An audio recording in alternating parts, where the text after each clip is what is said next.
Tervist! Täna on 14. november, Risto Ränk Farming kanal ja kuule, ma ei teagi, mul on hea tuju. Ja eile toimetasin natukese filmidega. Tead, siuke sombune, natuke vihmane, midagi ei ole teha. Tegelikult on november, tavaliselt on väga külm juba. Praegu veel ei ole, täna öösel oli natuke külm, aga siuke ilm on tegelikult väga soodne meie tegevusteks. Eile võtsin siis kätte ja hakkasin edasi toimetama rebasepuuriga.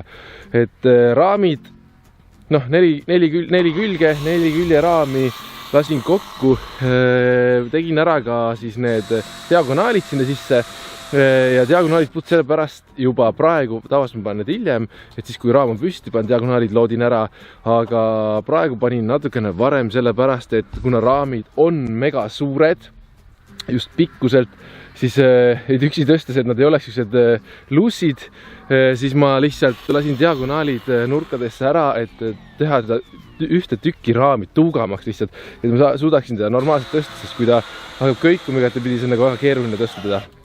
Ja vedasin nad natuke seest ära ja sain ilusti selle võrgu.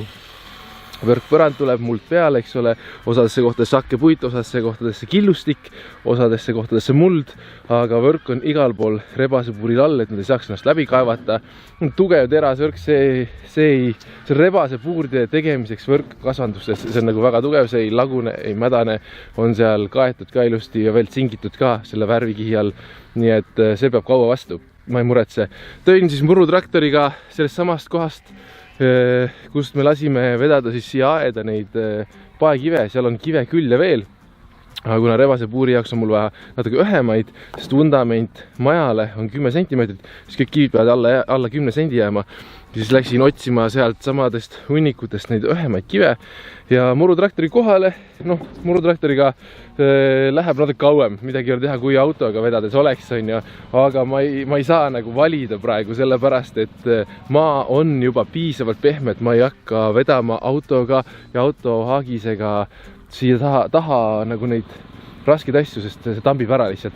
Ja ega mul ei ole seal mingit head rehvi ka, suverehv, võib-olla jään kinni lihtsalt hakkab siin samamoodi kaapima, aga murutraktoriga käisin tegelikult 4 või 5 täit kive tõin, sain enam-vähem ringi, ma pean võib-olla korra veel minema, aga see selgub juba siis, kui me saame kivid igale poole ilusti ääre alla, et kui see vundamendi nagu segutamiseks läheb. Võt, ja siis ei olnudki midagi muud, et alustasin sellest, et raamid püsti. Noh, ütleme nii, et kui ei oleks see läbi mõeldud nii, nagu ma seda läbi mõtlen, siis tõenäoliselt oleks väga keeruline üksi neid püsti saada. Aga ma panen asjad kõik ilusti valmis, kuna raam on tuuga, päris tuuga, nagu selles mõttes hästi kokku pandud. Ise olen rahul. Ja õnneks seekord oli kuivem puit, et siis ja diagonaalid on ka, siis ma saan selle üksi püsti küll. No, siis hakkab see loodimise värk pihta, kuna ma ei vala nendele puuridele enne vundamenti, kuna nad on väga kergehitised, seal on niikuinii tugevast võrgust põhi, lähevad suured paekivid alla ja panen hiljem segu vahele, see tähendab seda, et siis kui raam läheb püsti, on selle raami alumist äärt megalt vaja loodida, sest ma tahan, et läheb kõik sirge, loodis, nii et ma olen ise rahul. Ma tean, et on neid, kes on nagu vähemalt ka rahul, mina ei ole. Ma lihtsalt alati tahan paremini, kui ma suudan. Ja praegu ka alati tahan paremini. Seega meeletu loodimine, sättimine, et ta oleks, nurgad oleks paigas, et diagonaalid klapiksid, noh, niisugune jube möötmine lihtsalt, edasi-tagasi jooksmine, aga ma sain nagu selles mõttes tagumise raami väga ilusti loodi, kuna selle maja vundamendi pealt, maja vundament on juba loodi, siis sealt nurgast hakkan pihta, kõigepealt need küljed paika, mis on vundamendi peale toetavad ja siis hiljem nagu kivid, eks ole, alla, sellepärast, et ikkagi see vundament, mis on valatud juba, see nagu määrab selle kõrguse ja kuidas siis see nagu lood liikuma hakkab, et kuhu poole siis täpselt nagu see vajub või kuhu ta peab minema, et see nagu määrab meil hästi palju see nurk. Sealt nurgast hakkan pihta ja lõppkokkuvõttes ma ikkagi tõstsin 4 raami püsti, alguses toetan nad ikkagi ühe selles mõttes suure lauaga nagu panen kinni, et ümber ei vajuks ja siis järjest nagu loodiga lähen ja lõppkokkuvõttes tegelikult viimane peaks alati siis minema ise nagu teoreetiliselt loodi, sellepärast, et kui kõik ülejäänud raami, mille külge seda kinnitada on loodi, siis viimane peaks nagu täpselt õigel levelil olema, aga see tähendab seda, et alla tuleb enne hästi palju panna kive, tugesid, et ei vajuks läbi, sest see on ju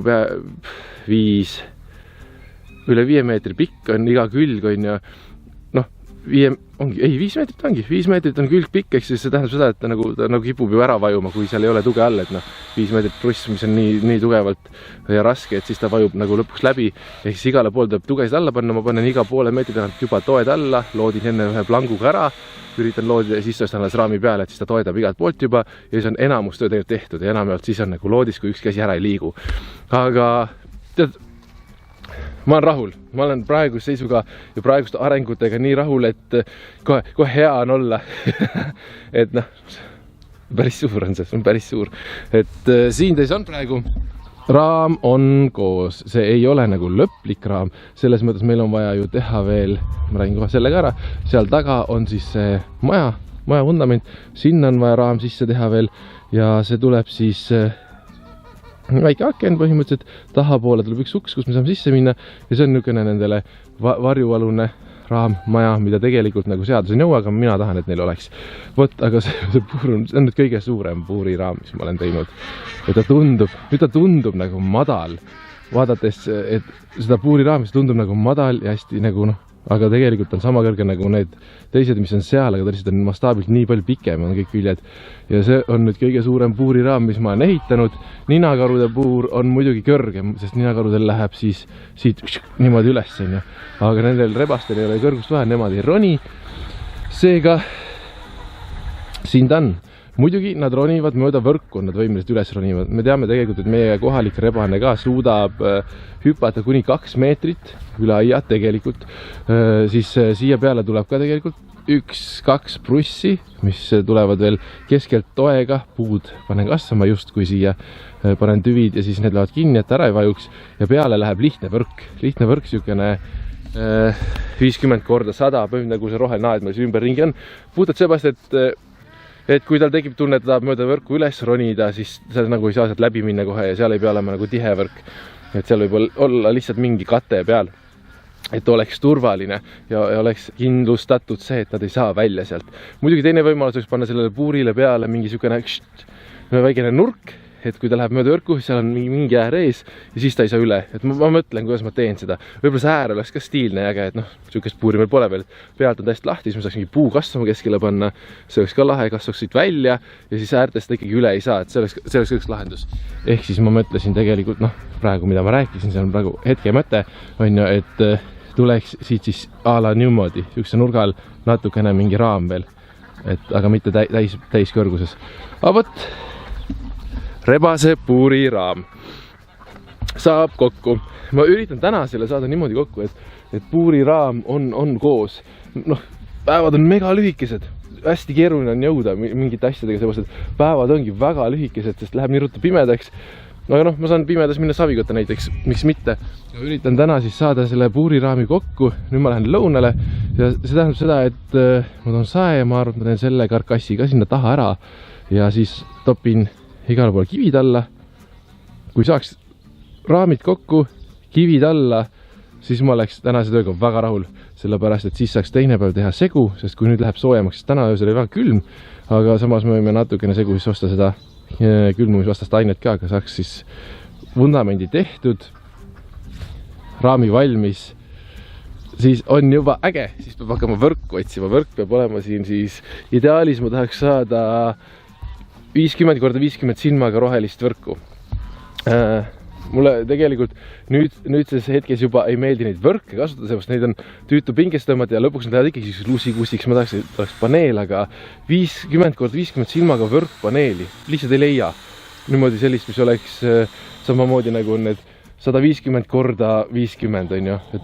Jumal, miks meil ei ole, ma ei tea, kui keegi teab, kus saab 50 korda 50 silmaga võrgupaneeli, sellist, mis on ühes tükis, ei ole võrk, vaid võrgupaneel, siis andke teada, ma oleks väga rõõmus.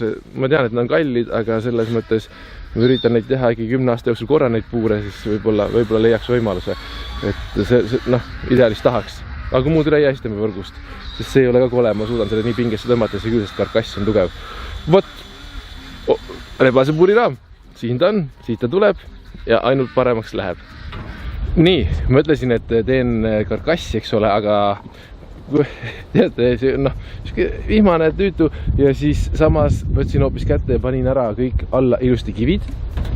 Ja kivid on siis nüüd alumise ääres kõik lapitud niimoodi, et saaks siis tulla ja hakata segutama. Täna ma ei seguta, teen seda homme, aga kõik kivid on pandud, nüüd igatepidi segu vahele, saame ühtlase tuuga vundamendi, et selles mõttes on nagu äge. Ja siis tegin, kuna kui ma panen võrgu juba ette ja ainult uks, siis on jube raske vedada siukseid suuri kive.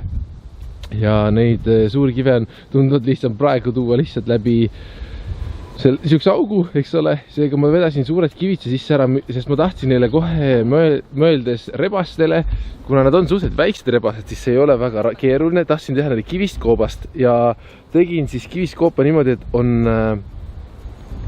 läbikäiguga, et kaks uruavavust, nad saavad sinna taha minna ilusti peitu ja saavad ka sellest läbi käia ühest august sisse, teisest välja niimoodi, et tekib see võimalus, et ei ole nagu tupik, eks ole, et neil on võimalus ka läbi käia sealt. Nad ei ole muidugi väga arglikud, et nad peaksid jubedalt ennast peitma, aga miks mitte, et suvel kivid hoiavad nagu heal juhul jahedat, on ju, ja siis nad saavad siia sisse minna.